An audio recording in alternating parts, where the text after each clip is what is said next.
Welcome to the Pulse Experience, the podcast that takes you on a journey of wellness at the intersection of technology and human experience. I'm your host, Edward Beltran, CEO of Fierce and innovator of Pulse. You know, stress is a very large problem today. It's costing organizations $300 billion annually, not to mention the impact on our people and the individuals in our companies. And often we don't know what's causing our stress. And if we do, we don't know the proper, most impactful way to handle it. Instead, we're used to just accepting stress and managing it at a general level, such as with better diet, better sleep, exercise, or meditation. But this doesn't get underneath the root issues of our stress or eliminate them. And today, there's so much that's required of us at both our homes and the workplace that we don't always have the tools to be able to be self-aware and tackle these stressors. However, our bodies, they don't lie. They tell us constantly what's happening. They're responding to our environments, and it's our job to listen. And when we handle these challenges and take them head on, they drive positive results in both our personal and our professional lives. Pulse is our proprietary app that integrates with wearable devices and infuses cutting-edge science to be able to show you who you're with and where you're at when you're experiencing stress by the hour. Then we wrap context around these events by pulling in calendar and GPS data to be able to further drive that self-awareness. And more importantly, move into action with either a live coach or the in-app AI bot to be able to tackle these stressors, drive your resilience higher, as well as the outcomes you desire in your lives. We call this biometric intelligence. Our certified coaches walk into every coaching session with these same biometric data and insights to be able to help you identify the themes that are going to have the most impact on your lives and tackle those toughest challenges. This transformation is the Pulse Experience. Hello, everyone, and welcome to our podcast. Today, we're going to be talking about something that's so near and dear to many of us is when you embark on this entrepreneurial journey. It sounds so fantastic, but the reality is business is just really hard. And you ask yourself many questions along the way. What am I doing? And is this worth it? And, it's just really, really tough. And Chantell had the opportunity to coach an entrepreneur through these many thoughts. And I'm so excited to have you here, Chantell. Let's dive in. Tell us about your Coachee. Sure. We have a Coachee that's struggling with that. What's next? As you know, we all have different forks in the road, waypoints in life. And if we're getting the feedback needed and are self-aware, we can navigate those fairly well. When we're uncertain about the next move, we lose focus and we become stressed. Ed, my Coachee has a fascinating story. He started his work life as a professional cheerleader for the New Orleans Saints. Oh, wow. Yes, and he did it for a long period of time. And he continued that while he was going through PA school, so a physician's assistant. And, then transitioned into medicine. And he's worked in medicine for many years, but he became disenchanted with what he calls Western medicine and, the corporate side of medicine, and decided to open up his own med spa. So he went from being a cheerleader, going into PA school because he wanted to work in extreme sports and motocross as a physician's assistant. And now he owns a med spa. So you talk about all of those different paths that you take. He has taken them all. He has very loyal clients. However, the business hasn't taken off like he expected it to. And so, he got a second job to help compensate. And I want you to take a listen here as he talks about how do you pay the bills? The problem is now that I did get out of Western medicine, I still have to pay the bills. Yeah. And so I got into sales. I sell a product. I actually work for a product, work for a company that I brought into the med spa to sell as retail. Mhm. And, I'm sure that there's no reason for me to work for this company. This was strictly a divine thing. I firmly believe that. But here I am. I'm having to invest a lot of time and effort into doing something I've never done before. Mhm. And I'm doing well. I mean, I'm being successful at it, but here I am. More and more of my time is being allocated away from my own business. And that's, by design. I have to pay bills, and there's a lot of upside with this company, arguably more upside than what my business could have ever brought me.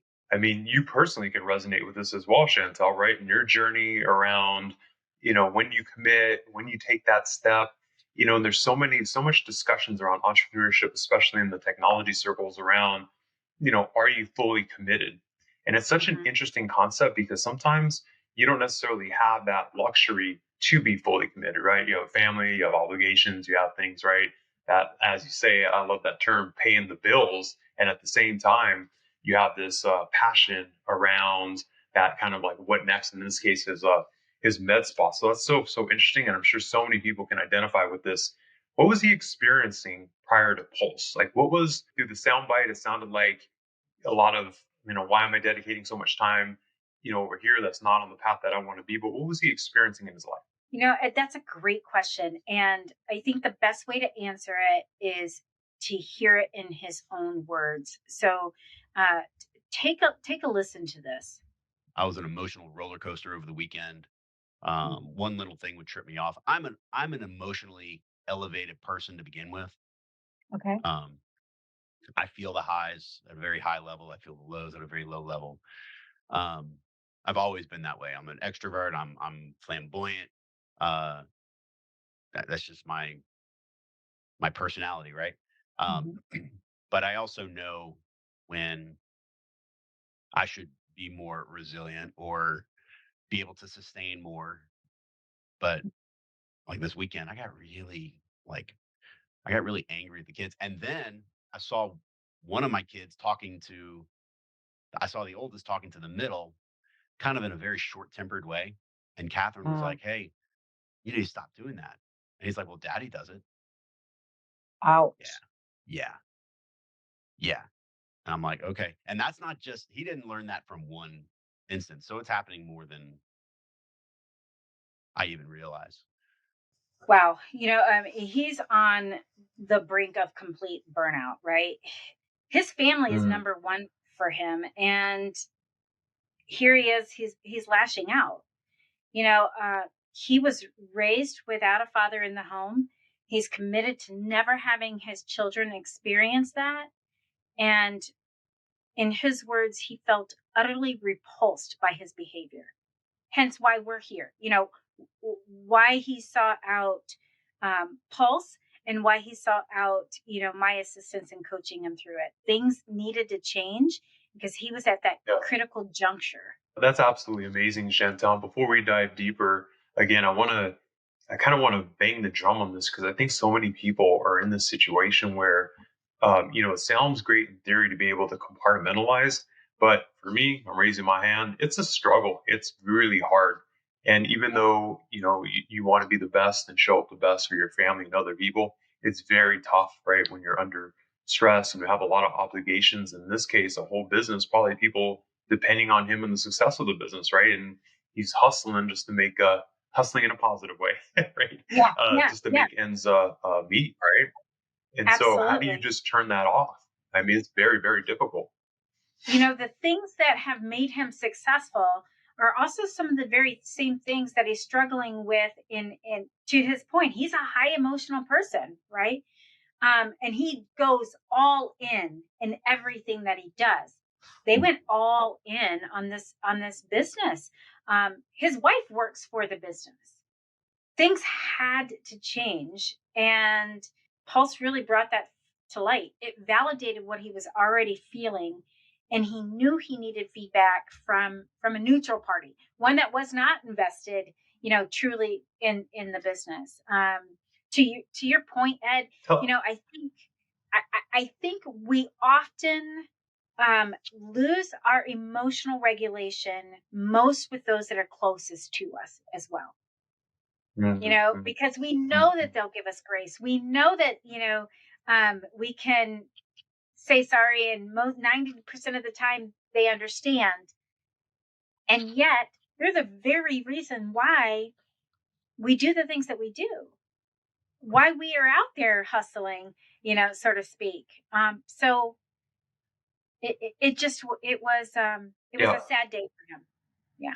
So let's uncover that a little bit more. So he's seeing outward signs that the stress is manifesting in areas in his life, like his family, his children, that he doesn't want to. So he's seeking help.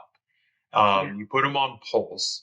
What did Yeah. Pulse do to help him with self-awareness? You mentioned it validated some assumptions. Let's talk more about that. What did it help uncover? What was he seeing? Sure. He was seeing his stress levels spike. He Mm. was asking me. It was quite interesting because he was asking me daily, "Are you getting my readings? Are you getting my readings yet?" He was he because and I said, every time you ask me, "Is that your state of stress?" He's like, "Yes," and I want to make sure you're getting it. You know, and I said, "Yes, we've got it." This is saying just how much he was trying to seek help Mm. and to find direction. We uncovered, like, his life has had many suddenlies, and not all of them were the desired ones. And Mhm. during our time, we really dove into a feedback session because we needed to know, and he needed to know how to stay awake during that gradual process so that he could arrive at a suddenly that he desired, for him and his family. We spent a lot of time discovering, where he was now and where did he truly want to be, because he couldn't sustain current state. Something had to give. He was being pulled in too many directions, and as you heard, the results were devastating. Does he shift? That was the first question. Does he shift to working full time for that other company selling to other med spas? Which I don't know about him, but for me, if I started, like, shifting and had to quit what I love to do and then sell to other coaches that are doing it successfully, oh man, that would just get my goat, right? And I would imagine he'd be, he's a Mhm. little like that.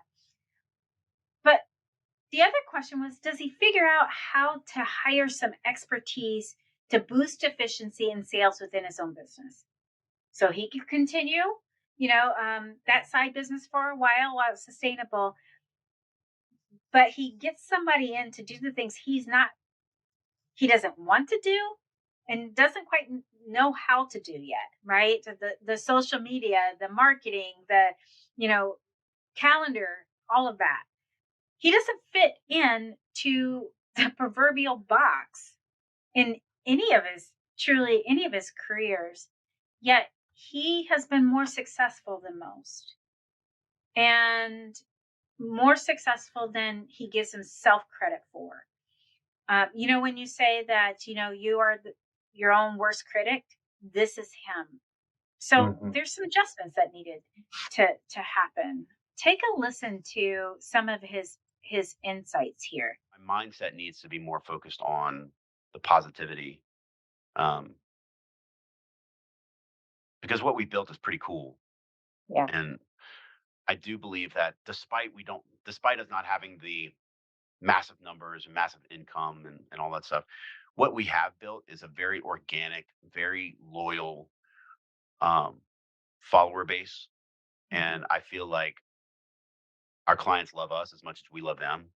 Hmm. And that's really special. Like, and Hmm. if the doors did close tomorrow, like I'll forever cherish that.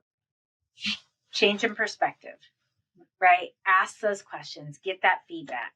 Let's talk a little bit more about that, Chantal. And definitely, it's this dilemma around when money's tight, how and where do you invest, right? It's so easy to say that you have to do everything, but as we learned in our delegation, that's not possible or most effective. And the reality is that when you when you accept that there's other experts out there that could help you multifold, it kind of changes your perspective. Because trust me, I come from the school of thought as well, which is, oh, I could just do it or I have to do it, right? Especially when money's tight. But the reality is there's so many people that do things very good, very well. Like you mentioned, social media and digital marketing, which is very key, I'm sure, for a med spa and making sure that they're able to expand their client base. And it looks easy, but it's definitely not great. So even like in our business, it's way above my pay grade have a team of people, right, that handle that stuff for me. Let's dive in a little bit more, Chantell, because you mentioned feedback. Talk a little bit more about specifically how feedback helped him. And if you wouldn't mind illustrating a little bit about how that was put in motion, I think that would be fantastic for our listeners. So again, from an outside party, I really asked him, what are you doing now? What's working for you? And so he explained it. What's not working? And he explained what's obviously the money is always, the issue. And what we realized is what's not working is he's not an expert in social media. That's not where his talents should be or his time should be. The other thing that he battled was, how do I differentiate myself amongst all the other med spas in the area? There are more med spas in that area than there are McDonald's. But the way he differentiates himself is his level of care, his level of concern. Obviously, his personality is truly amazing. But he's a consultant in how to make people feel good again. He doesn't want to make people look like Barbie. As a matter of fact, he's said, like, if you come in trying to be, pull that skin back and basically have a face look effect, you're in the wrong place, and I'm going to tell you. Because he wants people to still be them on the outside, and that outside to reflect who they are on the inside. And that helps set them apart. And so we really spoke about, how do we leverage that? How do you market that? And how do you get people to market that? And he realized, like, my mindset just needs to, I think part of it is my mindset. I go to that. Obviously, this isn't, at 100, so it's at 0. And there isn't a scale. And I know, with other business owners, that's it. On average, it takes at least minimum 2 years to start to see any sort of upturn in a new business, right? Mm-hmm. And what do they say? Most businesses close their doors, and then within a few years, and then you add COVID in there. So there are a lot of different, there's a lot of different factors. He also realized that it's not just the one med spa. His ultimate goal is to franchise. So that's just a different marketing business plan than just the one med spa. And he's currently in a gym now.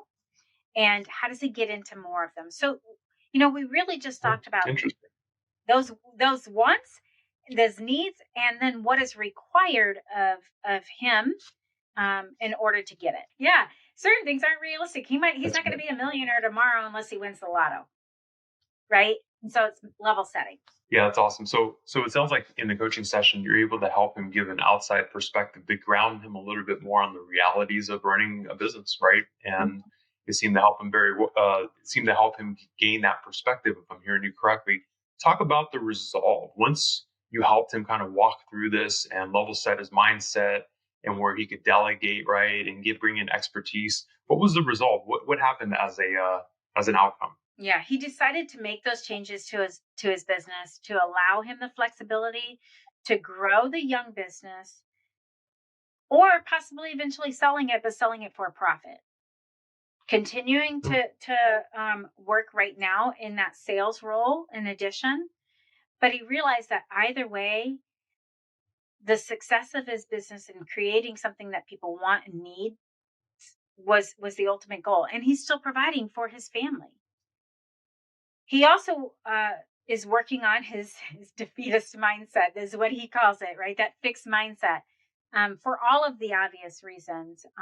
And Ed, we're seeing noticeable decrease in stress level events, and we'll continue to see them. When I say noticeable, I mean in the 50s decrease in his level 4s. Wow. I think that is the highest decrease I've ever seen. I had to go back and check it twice. Yeah. And now it's just the continual feedback to make sure he stays on track. That's just amazing. Amazing results, Chantell. So 50% drop in force, which is the highest category. And Mhm. and to sum it up, a lot of it comes down to the reality of these are real things that happen, right? When you're an entrepreneur, when you have stress, when you have a lot of things happening, and just having a shift in mindset around the fact that these are real things. You're going to have to accept and be ready for them when they come, right? And Mhm. this is the path to success, right? I mean, if it was, I love the saying, if it was easy, everyone would be doing it, right? That's right. Yeah, yeah. That's right. That's awesome. And I felt like he was speaking my story, at times like it isn't easy. It's not. And yet it is Mhm. so worth it. It is so worth it for the learning, for the growth, for everything that all entrepreneurs, decide to take the plunge and do it. It's worth it. Yeah, absolutely. Especially when he's looking back a year or 2 years from now and he's successfully sold that med spa and he's sitting back and figuring out Yeah. how to spend the fruit of his labor, right? And Yeah, that's right. what's the term? It's the journey, not the destination. But in Yeah. this case, when you hit the destination, you're in a happy spot, right? Yeah. Yeah. Chantel, that's Exactly. awesome work. To wrap it up, what do you want our listeners to walk away from? I mean, this is a common story that I think so many people can identify with. And it's not even just entrepreneurs that go out on their own per se. It's also people that take on, major responsibilities, right, in their growth, in their careers, and so on and so forth. So, what do you want people to walk away with? With a piece of information that I found shocking, I found out that commercial airlines are off course at least 90% of the time. The research shows that that's actually how they get to their predetermined destination. The same goes with life. Life does not go in a straight line. It curves, it pivots, it flips around, and if you want to arrive at your desired suddenlies, you need that feedback and in order to adjust and keep you awake in that gradual process of growth. Awesome. Chantel, I absolutely enjoyed this conversation. I enjoy the work that you've done. I think I might actually hire you to coach me around this as well. Because the reality is that everything takes way longer than you ever anticipate. And when you look at something on paper, it looks like it makes total sense. And you're like, I'm going to give reasonable timelines. And as you know, Chantel, and as it could resonate with so many people who are listening, everything takes longer than you would anticipate, right? It's even harder. And I'm sure this came through your coaching session as well. When you look online, like on LinkedIn, and you see people that look like they're successful overnight, it also adds to that compounding pressure. Like, what am I not doing, right? What do I need to be doing? And the reality is that when you look at the research, Anton, and again, I would love for us to talk further about this in another episode. The success stories that you see touted in the news, many of them aren't overnight, and that type of success typically is more the smaller statistics versus the norm, right? And the Yeah. norm being people like yourself, people like your coachees that are in the trenches every day, Mhm. battling it out, right? Exactly. I mean, I always remind myself, how old was Colonel Sanders when he created Kentucky Fried Chicken? How old was Oprah, when she started? Um, give yourself some time and grace. And here's the other thing. We know Oprah, we know Colonel Sanders, we know Vera Wang because they are the exception, not the rule, right? We we have to recognize that there's a mass of us here trying to figure out new job responsibilities, start on our own, and it takes time. And there's going to be ups and downs, and there's going to be pivots. Absolutely. I love it, Chantal. That's awesome. In addition to enjoying this absolutely awesome conversation and the impact on your coaching, I am now hungry because you mentioned Kentucky Fried Chicken. I love Kentucky Fried Chicken. So until next time, I want to thank everyone for listening. Chantal, as always, thank you.